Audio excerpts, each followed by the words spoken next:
Welcome to the Deep Dive. Here we sift through the latest articles, research, and notes to bring you the most important nuggets of knowledge. You get the shortcuts, the surprising facts, and just enough humor to keep you hooked. Today we're embarking on a journey that really begins with a fascination as old as humanity itself. Our gaze towards the stars, the allure of distant worlds like Mars and that ancient wonder of what lies beyond. But and this is where our deep dive truly begins. What if the most profound space-age technologies aren't actually about humanity leaving Earth?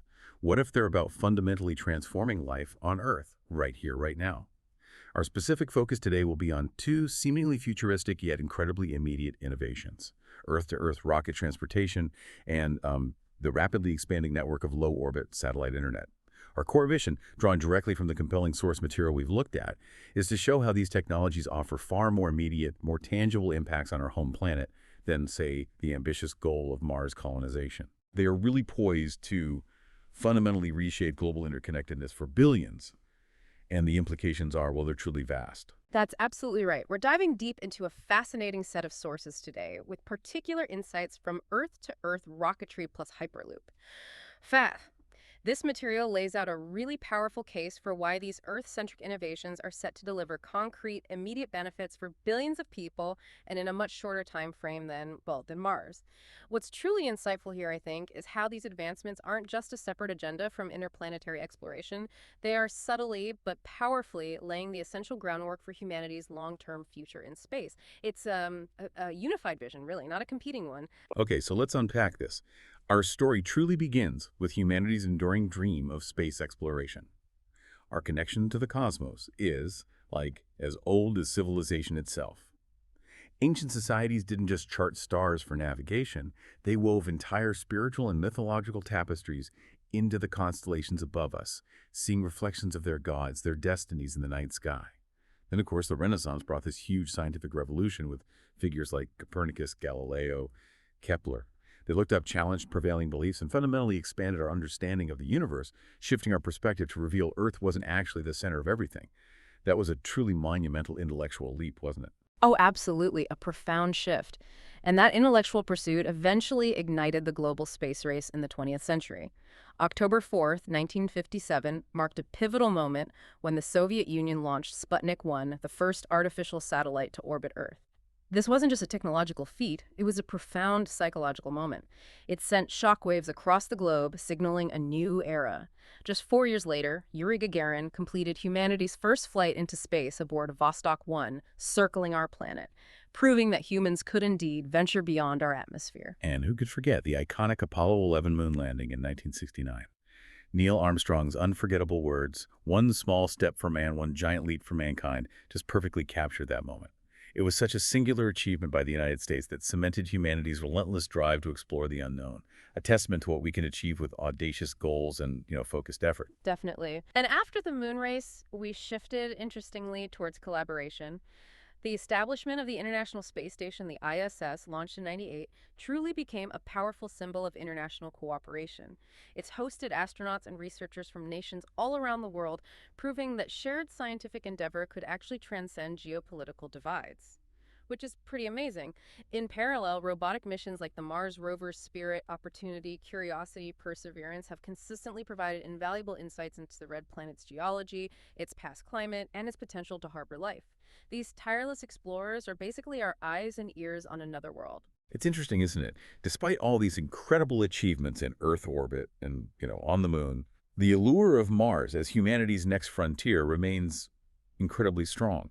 It's often envisioned as a potential backup home for our species, kind of planetary insurance policy maybe, driven by compelling evidence. We're talking ancient riverbeds, massive ice caps, even organic molecules, all fueling these tantalizing questions about whether life ever existed there and if it could be sustained in the future.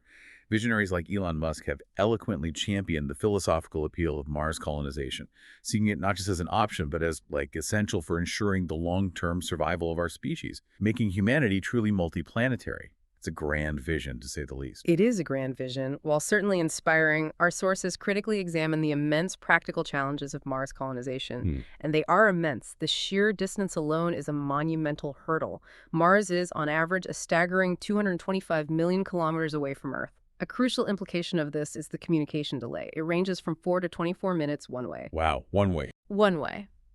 Imagine trying to have a real-time conversation, or more critically, trying to remotely control essential equipment or provide immediate medical advice with that kind of lag. It severely complicates real-time interaction and demands extreme self-sufficiency for any future colony because immediate help or nuanced instructions simply aren't possible. Every decision, every action must be planned for significant delays. It changes everything. Yeah, you can't just pick up the phone. Not at all. Then there's the issue of radiation exposure. Unlike Earth, which is shielded by a robust magnetic field and a thick atmosphere, Mars lacks both. This leaves its surface exposed to harmful cosmic rays and solar radiation, constantly bombarding the planet. For colonists, prolonged exposure would significantly increase their risk of cancer and other serious degenerative health problems. This necessitates truly robust, substantial shielding for habitats, for vehicles, even for spacesuits technology that is still in very early stages of development and would need to be scaled up massively for any sustained human presence. So it's not just about building a dome, it's like building an underground bunker almost. Or a very, very thick dome, yes, creating an impenetrable fortress against this constant cosmic assault. And the atmosphere, 95% carbon dioxide. Exactly. It's a thin veil, 95% CO2, which means it's utterly unbreathable for humans. You couldn't step outside without a full life support system, period. Plus, the extreme average temperatures hover around a brutal 80 degrees Fahrenheit, that's negative 60 Celsius, with wild swings between day and night and across seasons. So any human presence there would require fully enclosed, meticulously controlled environments, essentially artificial bubbles of life, constantly maintained and self-contained just to keep humans alive and functioning. It sounds like science fiction because right now it kind of is, right? It largely is. And to achieve any semblance of long-term self-sufficiency, we need to talk about in situ resource utilization, or ISRU. This isn't just a technical term. It's the holy grail of space colonization, the ability to live off the land, extracting water from ice deposits, producing oxygen and rocket fuel directly from the Martian environment. Imagine transforming barren Martian soil into breathable air and propellant for return journeys. But crucially, these technologies are still in very early experimental stages, making long-term self-sufficiency a monumental hurdle that we haven't quite figured out how to clear at scale yet. Right. That living off the land piece is key, and it's just not there yet. Not really, no. And finally, we cannot overlook the profound psychological and social hurdles. Sending humans to Mars would involve extreme isolation, intense confinement within small habitats, and that complete lack of real-time communication with Earth we talked about. This would place an enormous, unprecedented toll on mental health.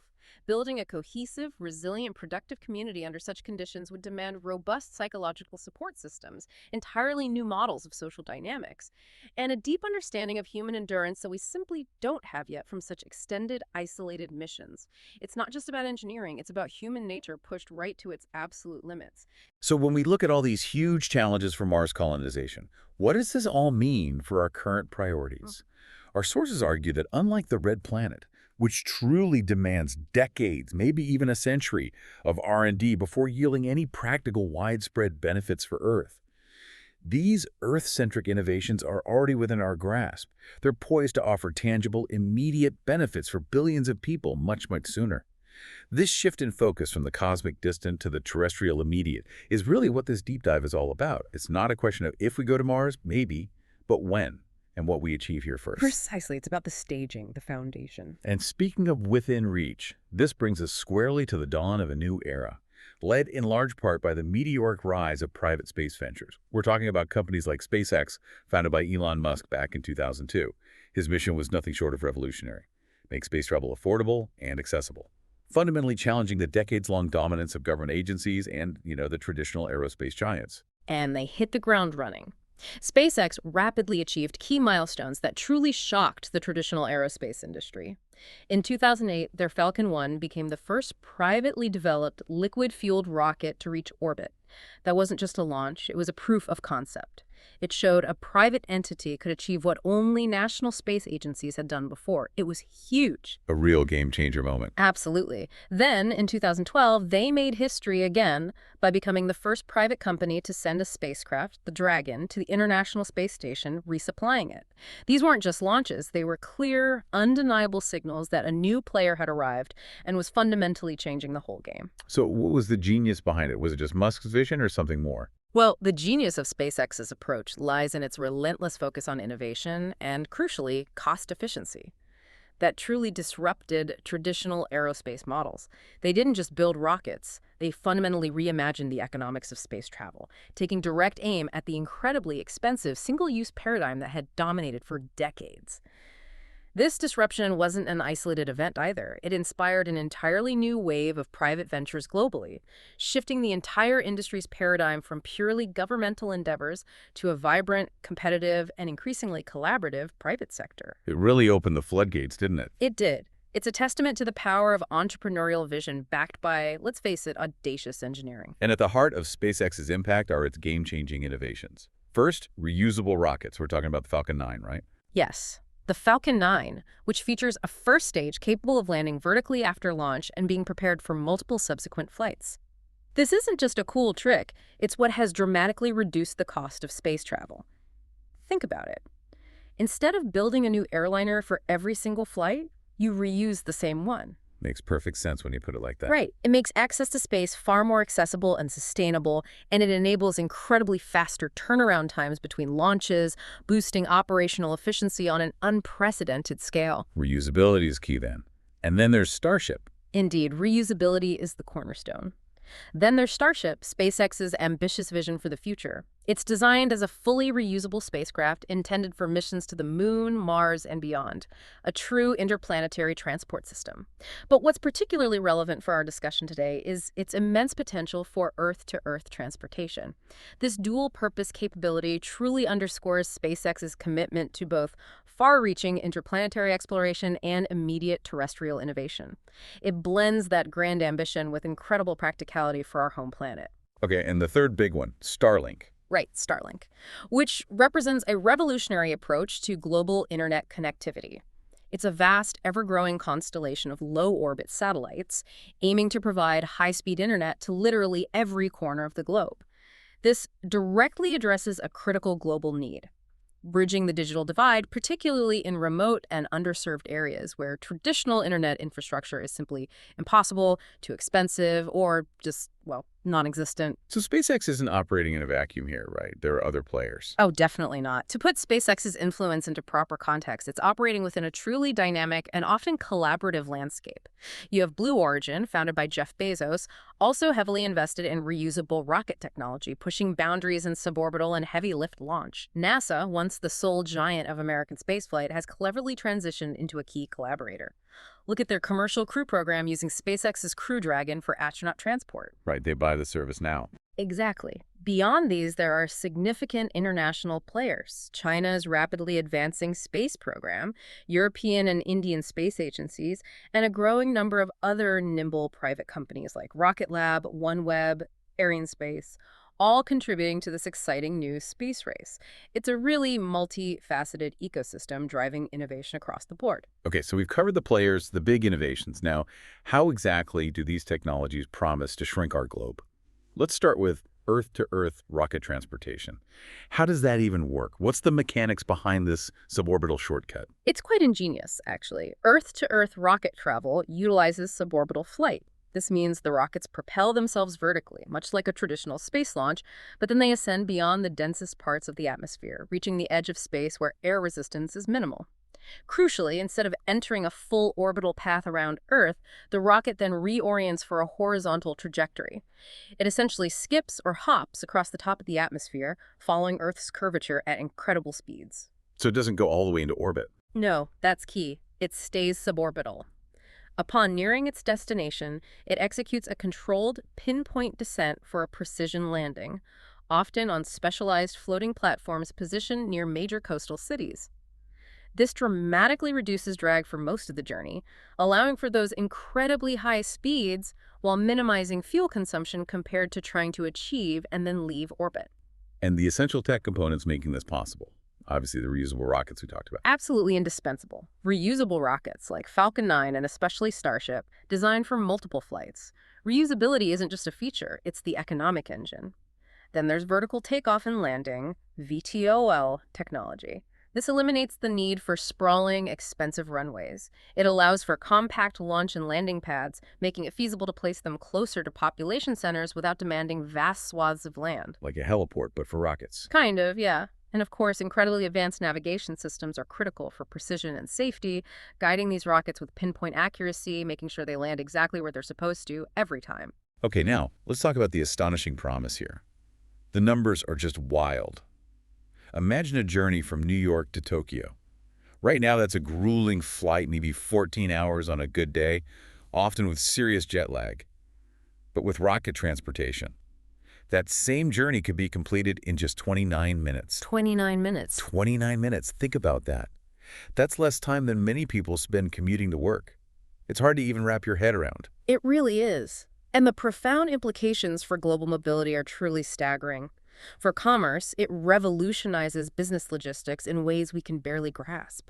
Executives could attend critical meetings on opposite sides of the world, say, a board meeting in London and a crucial negotiation in Tokyo, and realistically return to their home base the same day. This drastically enhances productivity by minimizing downtime and maximizing that crucial face-to-face interaction. The end of the red-eye flight, maybe? Potentially. But beyond just saving travel time, imagine the strategic shift for multinational corporations. Suddenly, real-time crisis management becomes genuinely global. Complex cross-cultural mergers can be accelerated by daily in-person interactions, fostering a level of trust and agility that traditional air travel simply couldn't accommodate. That's where the real competitive advantage lies, isn't it? Yeah, that makes sense. And for supply chains. For global supply chains, the ability to move high-value, critical, or time-sensitive goods rapidly across continents would be transformative. Imagine shipping vital medical supplies or crucial manufacturing components from Asia to North America in a matter of hours instead of days or weeks. This would enable true just-in-time delivery models on a global scale and significantly increase resilience, allowing immediate response to disruptions or sudden shifts in demand for perishable goods or critical components. It shifts from reactive to highly agile, proactive. And for tourism and cultural exchange, this must blow things wide open. Oh, absolutely. It's a game changer. It opens up distant destinations that currently feel like an odyssey to reach, making them accessible without the immense fatigue of long-haul flights. This isn't just about faster vacations. It fosters greater cultural understanding through more direct, frequent, and less stressful interactions. Imagine spontaneous weekend trips to continents you once only dreamed of visiting. So when might we actually see this? Are there timelines? Well, early concepts and timelines are already quite advanced. Elon Musk, back in 2017, gave a public presentation highlighting potential routes like New York to Shanghai or London to Sydney, all with estimated travel times under an hour. His vision even included these innovative floating launch pads located near major coastal cities, minimizing noise and disruption. While prototypes of the Starship have already undergone extensive testing high-altitude flights, controlled landings, full operational reality for passenger travel is estimated within the next decade. Next decade, really? Right. That's the projection. Our sources suggest it will likely begin with cargo transport first. That allows the technology to be refined and safety protocols to be meticulously established before widespread human adoption. It's a smart, phased approach. Makes sense. But of course, nothing this revolutionary comes without its significant challenges, does it? What are the big hurdles? Indeed. And our sources address significant hurdles that need meticulous work. Safety concerns are paramount, given the incredibly high speeds and the intense G-forces passengers would experience during launch and re-entry. While space tourists currently undergo some Gs, this would be routine travel, requiring sophisticated medical screening and comfort systems we haven't fully developed yet. Right, it's not just for trained astronauts anymore. Exactly. The complex infrastructure requirements are also considerable. Designing and building those massive floating platforms near cities, the intricate maritime logistics of towing, positioning, securing them against storms, it's huge. Finally, issues of affordability, it won't be cheap initially, and environmental impact, specifically the emissions profile of frequent rocket launches, must be thoroughly addressed and mitigated for widespread public adoption and long-term sustainability. These aren't minor footnotes, they're foundational challenges. Absolutely. They need solving. And it's worth noting, it's not just SpaceX thinking about this, right? That's true. Blue Origin has similar proposals for rapid point-to-point travel.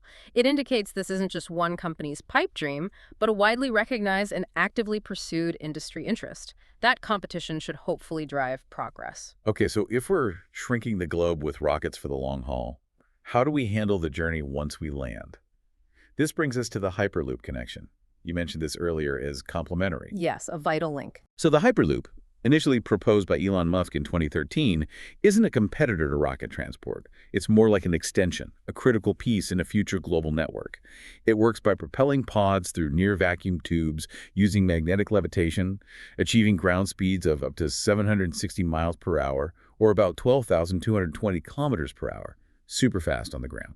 And its role here is absolutely critical. While rockets handle the intercontinental ultra-long-distance travel, Hyperloop excels at regional connectivity. For example, a traveler might land in a coastal hub like Los Angeles after a lightning-fast rocket journey from, say, Shanghai. But then they need to get to Las Vegas or San Francisco quickly. The Hyperloop could bridge this gap swiftly, offering a seamless and rapid transition from a global to a regional mode of transport, dramatically cutting down the total door-to-door travel time. So it completes the last mile, or maybe the last few hundred miles. Exactly, with incredible efficiency. And the vision here is truly of a unified, end-to-end travel network. Imagine Hyperloop stations strategically placed right at or near rocket launch and landing sites, allowing for incredibly seamless transfers between global and regional modes. This would reduce travel times that currently take days, maybe even weeks if you count all the connections, to mere hours. It fundamentally transforms how we perceive distance and accessibility. No more convoluted connections, just pure speed from origin to final destination. What makes them work so well together? Are there shared principles? There are. What's truly compelling here are the shared principles that make their integration so feasible, almost like they were designed for each other. Both technologies are pushing for greater sustainability. Hyperloop's energy-efficient design, potentially powered by renewables, and reusable rockets reducing manufacturing emissions. They both aim for greener solutions. Both prioritize drastic reductions in travel times, obviously. There's also immense potential for infrastructure sharing. Co-locating these hubs optimizes land use and investment, creates synergy. Right, building one hub instead of two separate ones. Yeah, precisely. And finally, technological innovation in one often directly benefits the other. Advances in magnetic levitation, maybe, or aerodynamic design for pods could influence future rocket systems or ground handling.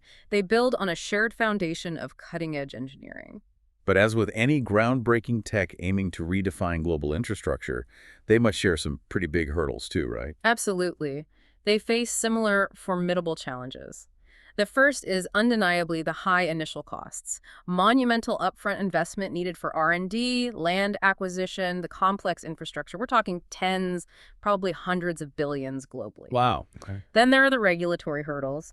Establishing comprehensive safety standards for entirely new modes of transport, navigating complex international cooperation for multi-country projects, that's incredibly challenging and time-consuming. Getting everyone to agree on the rules. Yeah, and ensuring they're safe.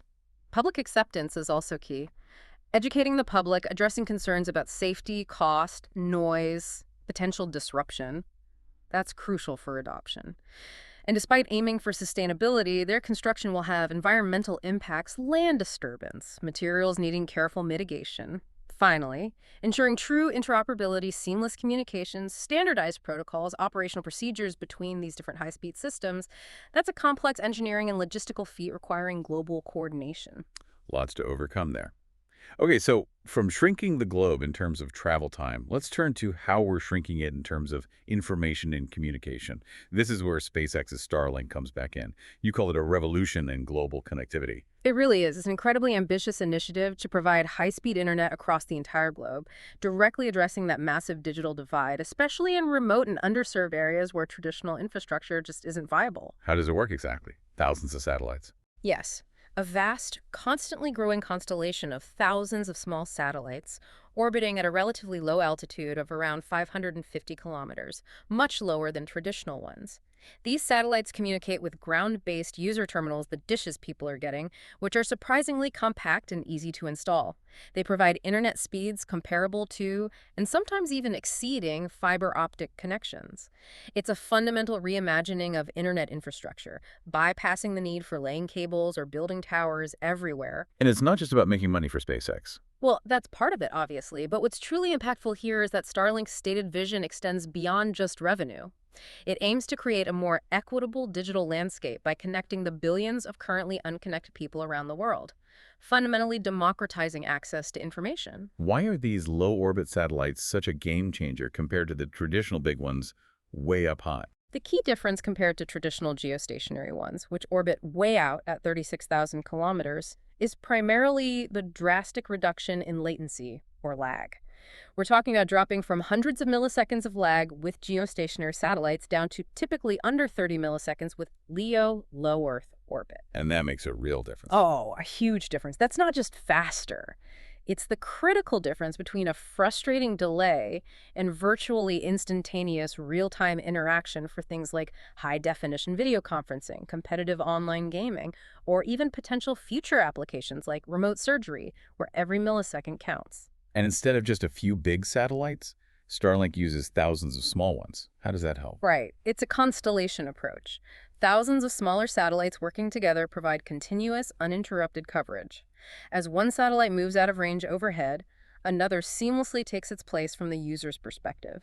This constant handover across the network ensures reliability and resilience. The system is far less vulnerable to single points of failure than relying on one or two massive satellites. Oh. And a crucial innovation within these constellations is inter-satellite communication.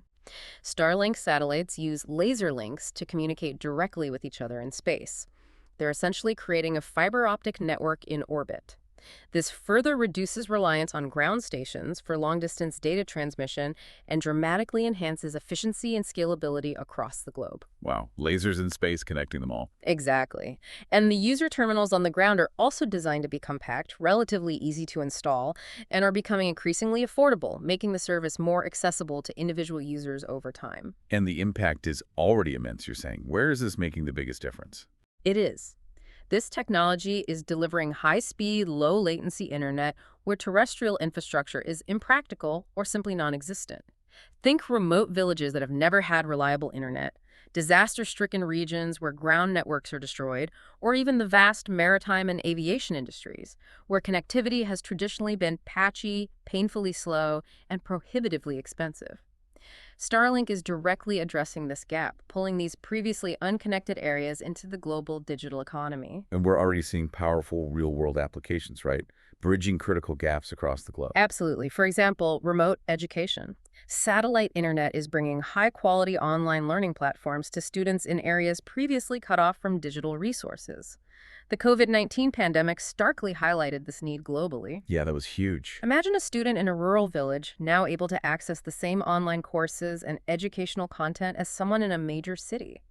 That's transformative. And telemedicine.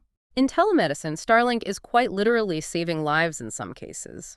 Connecting rural clinics to urban hospitals enables critical consultations with specialists, access to advanced diagnostic tools, all without patients having to travel long, arduous distances. It drastically improves healthcare access and outcomes. And disaster response, you mentioned that. Yes, its ability to provide immediate connectivity in affected areas has been proven invaluable.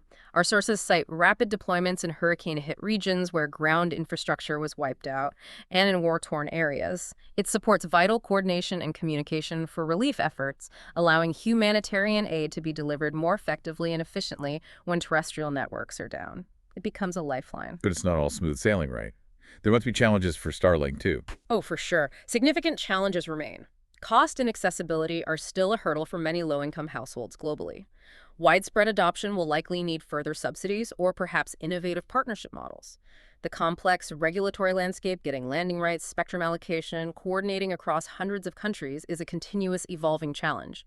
And we cannot ignore the environmental concerns, specifically the proliferation of space debris from thousands, eventually tens of thousands, of satellites.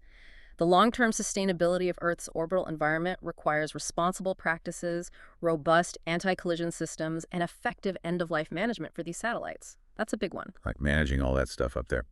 Okay, so with faster travel and vastly improved connectivity, what are the broader economic and environmental ripples? Hmm. How do these technologies fundamentally reshape global trade and unlock entirely new business opportunities?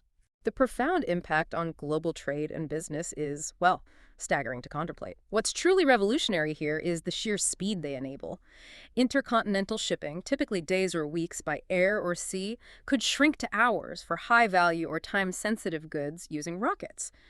This allows for incredibly agile supply chains, faster responses to demand shifts, and significantly reduced waste for perishables or components with short shelf lives. It's a complete revolution in logistics. Enabling that just-in-time model globally. Precisely. The ability to move goods so quickly enables true JIT manufacturing and delivery on a global scale. Less warehousing, lower inventory costs, huge efficiency gains across manufacturing, retail, logistics. Furthermore, satellite internet actively helps in reaching emerging markets. Small and medium-sized enterprises, particularly in developing countries, can now access international markets and participate in the global economy in ways previously impossible. Leveling the playing field a bit. Exactly, leveling the playing field. It significantly reduces barriers to entry for businesses of all sizes, fostering entrepreneurship in unexpected places. What about collaboration? For global collaboration, these technologies are nothing short of transformative. Rocket travel allows leaders and experts to have those crucial face-to-face meetings across continents same day, fostering stronger relationships, accelerating deals, enabling rapid problem-solving that, let's be honest, Zoom calls can't always replicate. Yeah. And with seamless, reliable remote work enabled by satellite internet, distributed workforces become truly effective, allowing companies to tap into global talent pools without geographical limits. E-commerce also expands dramatically, serving customers in the most remote areas and facilitating cross-border sales with unprecedented efficiency. Ultimately, these tools drive innovation across countless industries: autonomous vehicles, advanced AI, precision agriculture by providing real-time data, remote operations, sophisticated analytics, and in times of crisis, they dramatically improve business continuity, enhancing resilience during disasters by maintaining critical communication and transport links when traditional systems fail. Wow. Okay, and what's truly fascinating is how these technologies also revolutionize tourism and cultural exchange, making distant destinations, those once-in-a-lifetime trips, more accessible. That reduces travel stress, changes the whole experience. Indeed. While universal internet access already allows for rich online cultural exploration, faster travel enables far more direct, meaningful in-person interactions. People can visit, learn, immerse themselves in different cultures more easily, fostering greater understanding, breaking down stereotypes in a way passive information consumption can't. Moreover, and this is a crucial point from the sources, these advanced transport technologies could actually support sustainable tourism. How so? Rockets don't sound very green. Well, by potentially minimizing the environmental impact per passenger compared to traditional long-haul air travel, especially if powered by cleaner fuels and reusable systems, they offer a potential path to explore the world more responsibly over the long term, assuming the tech develops that way. That brings us to a critical point: the environmental footprint. Rockets are undeniably energy intensive. How significant is their impact compared to, say, traditional aviation? You're right, it's a critical consideration and something the sources delve into. Rockets primarily use propellants like refined kerosene or liquid methane. Their combustion releases greenhouse gases and other pollutants. A key difference from aviation is that these emissions are concentrated much higher up in the stratosphere or mesosphere. Their effects can persist longer there and potentially have different, still being studied impacts on atmospheric chemistry, maybe including ozone depletion for certain compounds. Solid rocket boosters used in some systems can emit chlorine compounds, for example. So altitude matters a lot. It does. So while a single rocket launch's CO2 emissions can be equivalent to, say, several decades of a car's use, a big number, the total number of launches currently is far, far less than the millions of commercial flights globally each year. Right. So on a global scale, aviation still accounts for a much larger chunk of annual greenhouse gas emissions, maybe 2–3% globally. That's the ballpark, yes. And aviation emissions are primarily in the troposphere and lower stratosphere, directly impacting cloud formation, tropospheric ozone. Rocket emissions reach much higher, potentially different effects. However, the industry is making concerted efforts to reduce this impact. Using cleaner fuels like liquid methane produces significantly less soot compared to kerosene, reducing black carbon emissions. That's a plus. Reusable rockets, by drastically cutting down the need for new manufacturing with every launch, significantly cut the overall production emissions footprint. Ah, the manufacturing counts too. Absolutely. And there's intense ongoing research into alternative greener fuels, biofuels from sustainable sources, and especially liquid hydrogen, which produces only water vapor as a byproduct. That's sort of the holy grail fuel. That's the sustainable innovation we really need, isn't it? It's not just reusability and greener propellants. It extends to things like, what, different oxidizers, maybe solar power for satellites. Exactly. Hydrogen peroxide as an oxidizer shows promise for reduced harmful emissions. Long-term, solar electric propulsion for satellites in orbit further minimizes reliance on chemical propellants once they're up there. And this extends to the powerful idea of a circular economy in space. Imagine recycling materials from decommissioned satellites and spent rocket stages, transforming space junk into valuable resources right there in orbit. Wow, mining space junk. Potentially. It would dramatically reduce waste and our dependence on Earth-based resource extraction for space activities. Ultimately, achieving true sustainability requires robust international cooperation to establish transparent, universally adopted standards for space operations, balancing progress with preserving our planetary and orbital environments. It's a shared responsibility. Definitely a global challenge.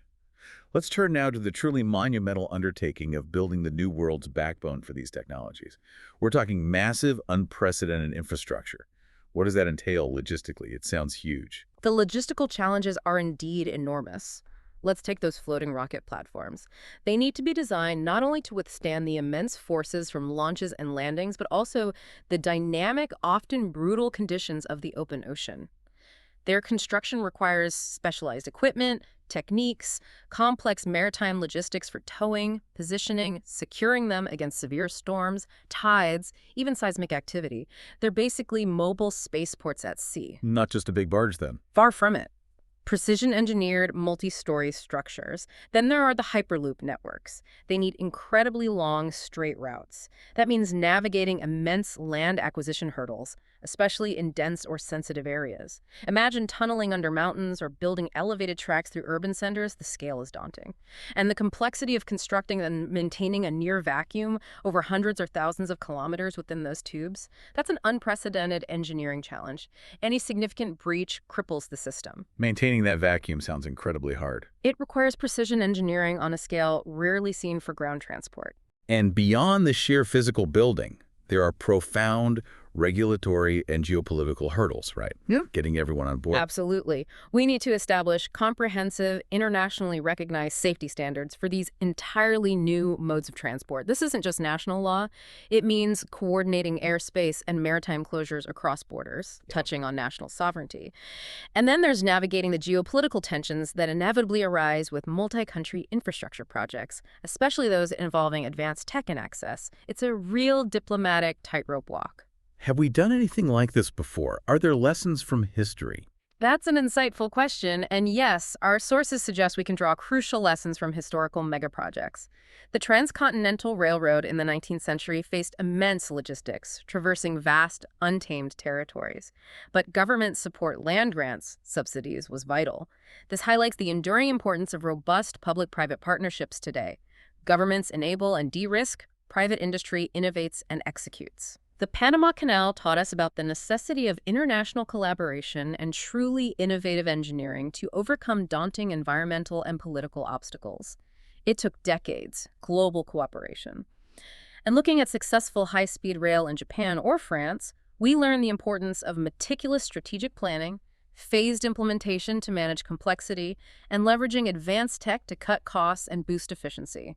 These historical blueprints offer invaluable lessons. So putting it all together, overcoming these challenges needs. It requires leveraging cutting-edge advanced technology materials, science, robotics, AI-driven logistics, 3D printing for rapid construction, all of that. This must be coupled with supportive policy frameworks, robust global partnerships across nations and industries, and a deep, unwavering commitment to sustainability right from the start. It's a truly holistic, long-term endeavor. Okay. Let's circle back to what our sources call the Mars question, but maybe with a deeper dive into the practicality and ethical considerations. Should we prioritize Earth first? It's a really compelling debate. It is, and it raises an important question about the return on investment, the ROI. Mars missions undoubtedly drive advancements in robotics, AI, propulsion. many of which can certainly have terrestrial applications down the line, no doubt. However, the direct economic return from Mars colonization remains highly uncertain and incredibly distant, a generational investment at best. In stark contrast, Earth-focused projects like satellite internet, reusable rocketry for terrestrial use have clear, immediate, and measurable economic impact. Like jobs, connectivity. Exactly. They create jobs, stimulate new industries, dramatically improve connectivity, and directly address pressing global challenges. Inequality in education, healthcare, disaster response. The benefits are tangible, widespread, affect billions right now. It's a much more immediate and quantifiable return on investment for global society. And then there are the ethical considerations. The sources raise some tough questions here. They do. Many ask. Is it truly ethical to invest such vast resources, potentially trillions of dollars, in Mars colonization without adequately addressing the pressing, even existential issues right here on Earth? We're talking climate change, biodiversity loss, resource depletion, global poverty. These are immediate threats demanding urgent action and substantial investment. It's a heavy question about priorities. Yeah, fixing our own house first. Kind of. There's also the profound question of equity and inclusivity. Could resources earmarked for Mars be better used to address persistent global inequalities in education, healthcare, access to clean water? The sources suggest it's imperative that all nations and communities benefit from space tech advancements, rather than these benefits being concentrated among a privileged few. Making sure it's not just for rich countries or rich people. Precisely. And finally, the question of exploration versus exploitation. Does colonizing Mars, particularly if driven by a backup plan mentality, risk replicating harmful exploitative practices we've seen on Earth in a new environment? It's crucial that any Martian settlement is guided by principles of sustainability, respect for any potential extraterrestrial environment, and a deep commitment to avoiding the mistakes of our past. So it's not necessarily Earth or Mars. Exactly. The source material, importantly, doesn't advocate for an either scenario or suggest abandoning Mars. Instead, it eloquently suggests a unified vision, where investments in space exploration are intentional designed to drive tech advancements that directly benefit Earth. And simultaneously, addressing Earth's grand challenges climate, connectivity strengthens the foundation, the resources, the tech, the knowledge for our future interplanetary ambitions. So they feed each other. It's a reciprocal, synergistic relationship. Progress on one front fuels progress on the other. That unified vision is absolutely key. Let's explore how technology, specifically these innovations, can truly be a force for unity. Yeah. How do these innovations promote global cooperation? Well, by facilitating unprecedented international collaboration on grand challenges like climate change, global health research, humanitarian crises, all through that real-time, ubiquitous communication that simply wasn't possible before Starlink and similar systems. What's truly powerful here is how shared technological infrastructure, these satellite constellations, maybe future rocket transport networks, strengthens diplomatic ties and builds trust between nations. Just look at the ISS, a long-standing symbol of nations working together scientifically, transcending political differences for decades. These tools also massively empower global organizations like the UN, the WHO, enabling far more effective coordination in disaster response, pandemic management, other critical global issues by providing immediate, reliable information and communication links. This raises that important question again. How do we ensure everyone truly benefits? The critical mission here is bridging the digital divide. You mentioned LEO satellites are designed for this. Yes, low-orbit satellite projects are specifically designed to bring high-speed internet to remote and underserved areas, directly enabling participation in the digital economy and significantly reducing economic disparities on a global scale. It's fundamentally about creating true equity of opportunity. And we're already seeing specific, powerful examples of this in action. Where is this happening? Yes, the sources provide concrete examples. Rural education in India, for instance, transformed by satellite internet, enabling digital classrooms, online learning during COVID-19 when schools were closed. It ensured continuity of education. Crucial. In sub-Saharan Africa, telemedicine programs are connecting isolated rural clinics to urban hospitals, allowing remote consultations, access to diagnostics, vastly improving healthcare access, and saving lives where travel is impractical. For disaster response, particularly in hurricane-hit regions like the Caribbean or in war-torn areas, satellite internet has provided immediate, crucial connectivity for coordination when traditional infrastructure is wiped out. It's a literal lifeline. And for economic empowerment, farmers and small businesses in Latin America are using satellite internet to access real-time market data, weather forecasts, e-commerce platforms, dramatically increasing their productivity, profitability, and reach into global markets. These are tangible impacts happening right now. That's incredible. Okay, but let's shift to the economics of space tech itself. Yeah. What's the revenue potential for these Earth-focused ventures? And how might that impact our future ambitions beyond Earth? Is there money to be made here? Oh, the revenue potential is truly vast, according to the analyses. For Earth to Earth rocket transportation, there's clear, high value demand from business executives, affluent travelers, and for expedited high value freight. While initial costs will undoubtedly be high, they're expected to drop significantly as reusability matures and economies of scale kick in. This could unlock massive, multi-billion-dollar markets for rapid global logistics and premium travel. Okay, big market there. What about satellite internet? For satellite internet networks like Starlink, the demand for connectivity is simply enormous, with billions still lacking reliable access globally. This offers a recurring revenue model through subscriptions and diverse applications across countless industries: agriculture, education, healthcare, maritime, aviation. Governments, corporations, individual users are all potential customers. It's a huge addressable market. So what's truly fascinating here is how the revenue generated by these Earth-focused ventures could actually fund humanity's long-term, more audacious aspirations, like Mars colonization. It's not a drain, it's maybe an enabler. Exactly right. It's not a drain, it's a cyclical relationship, fueling ambition. Innovation in Earth-to-Earth transport, like perfecting fully reusable rockets, directly reduces launch costs for all future missions, including interplanetary ones. Profits from lucrative satellite internet services can be strategically reinvested, diversifying revenue streams and offsetting the high-risk, long-term R&D needed for Mars. And crucially, as a growing customer base engages with and benefits from these terrestrial space technologies, it fosters broader public support, enthusiasm, and political will for humanity's ultimate space ambitions. So the money from Earth tech helps pay for Mars tech. That financial backbone, driven by Earth-centric benefits, is absolutely crucial for sustained long-term progress beyond our home planet. And this involves both private companies and governments, right? How do they work together? Yes, the roles of private and public investment are crucial and highly complementary in this new space era. Private companies like SpaceX are the engines driving rapid innovation and efficiency, willing to take calculated risks, iterate quickly, often bringing in significant venture capital and seeking commercial revenue.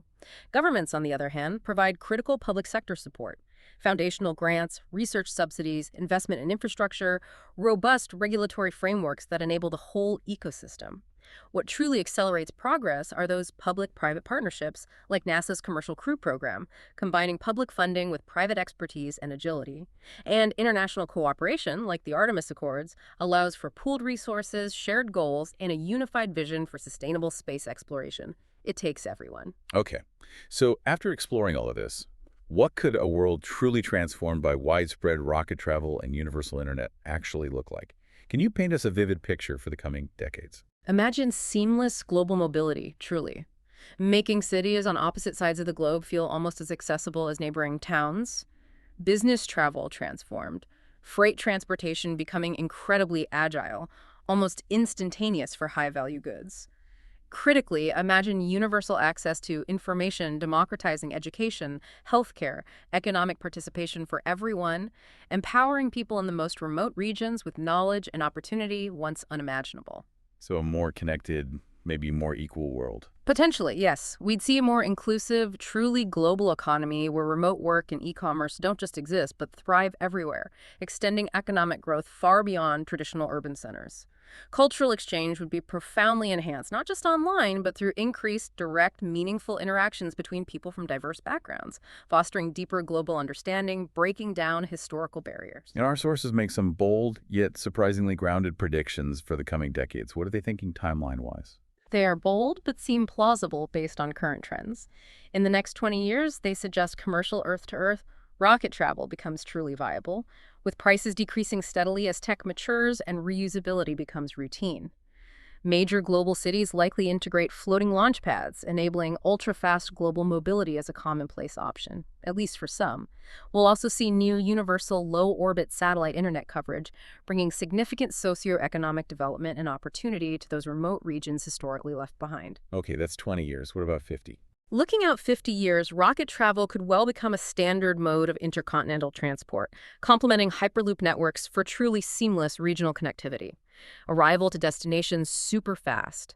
Space tourism might become more accessible, further inspiring public interest, opening new avenues for experience.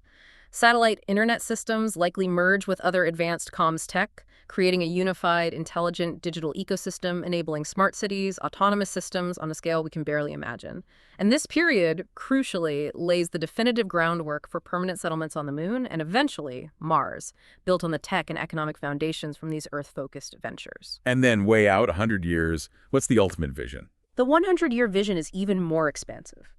Earth, Moon, and Mars interconnected through advanced transport and communication networks, enabling trade, travel, cultural exchange across celestial bodies as routine. Technologies like quantum communication pushing boundaries of instant data transfer, maybe fusion propulsion dramatically shortening interplanetary travel times, and critically, the digital divide eradicated, creating a more inclusive, equitable society.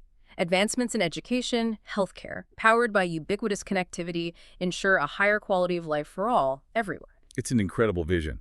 But making it happen depends on people, right? Inspiring the next generation. Absolutely. Realizing this fundamentally depends on inspiring the next generation of innovators, engineers, explorers. This means drastically expanding STEM education, providing hands-on learning robotics competitions, rocketry clubs, highlighting compelling role models, the people actually building this future, fostering mentorship programs, creating collaborative ecosystems, hackathons, incubators, accelerators will be crucial to nurturing talent and pushing the boundaries. And it goes beyond formal education, too, right? The culture matters. Definitely. We need to foster a pervasive culture of curiosity through powerful storytelling, thought-provoking science fiction, compelling art. These elements help young people envision and work toward a better future, sparking that essential human drive to explore, innovate, create. It's about igniting the imagination, really. One deep dive at a time. So we've journeyed through how Earth-to-Earth rocket transportation and low-orbit satellite internet are set to revolutionize travel, connectivity, economics, Oh, fostering a profound sense of global unity and unlocking just unprecedented possibilities. and our source material provides a very clear call to action, I think. We need continuous, robust investment in R&D to overcome those remaining technical challenges. It's imperative to build inclusive regulatory frameworks that balance safety, sustainability, and equitable access for all. That's key. Promoting education and widespread awareness, fostering global collaboration across nations and industries, and prioritizing sustainability in all these advancements. They aren't just good ideas, they're absolutely essential for humanity's progress and for realizing this transformative vision. So the vision presented here isn't just about faster travel or better internet, is it? It's about fundamentally redefining our relationship with distance, with information, and maybe most importantly, with each other. It's about building a solid, interconnected foundation for humanity's future that ensures our home planet thrives, even as we continue to reach for the stars. Well said. The journey toward a future defined by radical connectivity and unprecedented mobility is truly just beginning. By collectively embracing these opportunities with foresight and responsibility, we can build a world where technology genuinely uplifts everyone, empowering individuals and communities across the globe to achieve their fullest potential regardless of where they are. The sources are optimistic. They suggest the best, I believe, is yet to come.